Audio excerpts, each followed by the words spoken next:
ರಾಜ್ಯ ಕಾಂಗ್ರೆಸ್ ಸರ್ಕಾರದ ಗೋಹತ್ಯೆ ನಿಷೇಧ ಕಾನೂನು ತಿದ್ದುಪಡಿ ವಿರೋಧಿಸಿ ವಿಶ್ವ ಹಿಂದೂ ಪರಿಷತ್, ಬಜರಂಗದಳ, ಹಿಂದೂ ಜಾಗರಣಾ ವೇದಿಕೆ ಸೇರಿದಂತೆ ಹಿಂದೂ ಪರ ಸಂಘಟನೆಗಳಿಂದ ಧಾರವಾಡದಲ್ಲಿ ಪ್ರತಿಭಟನೆ ನಡೆಸಲಾಯಿತು.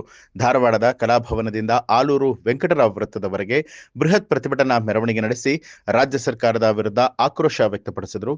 ಈ ಸಂದರ್ಭದಲ್ಲಿ ಹೋರಾಟದ ದಿವ್ಯ ಸಾನ್ನಿಧ್ಯ ವಹಿಸಿದ್ದಂತಹ ಪರಮಾತ್ಮಾನಂದ ಸ್ವಾಮೀಜಿಗಳು, ನಾಗಭೂಷಣ್ ಸ್ವಾಮೀಜಿ, ದೇವರ ಹುಬ್ಬಳ್ಳಿ ಸ್ವಾಮೀಜಿಗಳು ಇವರ ನೇತೃತ್ವದಲ್ಲಿ ಗೋವುಗಳಿಗೆ ಪೂಜೆ ಸಲ್ಲಿಸಿ ಗೋರಕ್ಷಣೆಗೆ ನಾವು ಬದ್ಧರಾಗಿದ್ದೇವೆ ಅಂತ ಹೇಳಿ ರಾಜ್ಯ ಸರ್ಕಾರಕ್ಕೆ ಎಚ್ಚರಿಕೆ ಕೊಟ್ಟರು.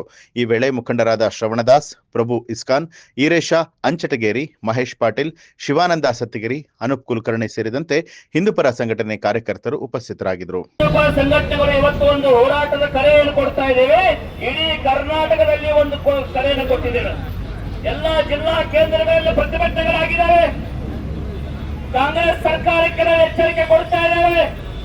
ನೀವು ಗೋಮಾತೆಯ ವಿಷಯದಲ್ಲಿ ಕಾಂಪ್ರಮೈಸ್ ಏನಾದರೂ ನೀವು ಅಕಸ್ಮಾತ್ ಮಾಡಿಕೊಂಡ್ರೆ ನಾವು ಮುಂದೆ ಬರುವಂತ ದಿನದಲ್ಲಿ ವಿಶ್ವ ಹಿಂದೂ ಪರಿಷತ್, ಬಜರಂಗದಳ ಕಾರ್ಯಕರ್ತರು ಇರ್ಬೋದು ಹಾಗೂ ಹಿಂದೂ ಸಮಾಜ ಸಾಧು ಸಂತರ ನೇತೃತ್ವದಲ್ಲಿ ನಿಮಗೆ ಎಚ್ಚರಿಕೆಯನ್ನು ಕೊಡ್ತಾ ಇದ್ದೇವೆ. ಈ ಅಪೀಸ್ಮೆಂಟ್ ಅನ್ನು ನೀವೇನು ಮಾಡ್ತಾ ಇದ್ದೀರಿ, ಇದನ್ನು ವಾಪಸ್ ತಗೋಬೇಕು ಅಂತ ಈ ಸಂದರ್ಭದಲ್ಲಿ ಹೇಳ್ತಾ ಇದ್ದಾರೆ ಬಂಧುಗಳೇ. ನ್ಯೂಸ್ ಅಲರ್ಟ್ ನಿಮ್ಮಿಂದ ನಿಮಗಾಗಿ.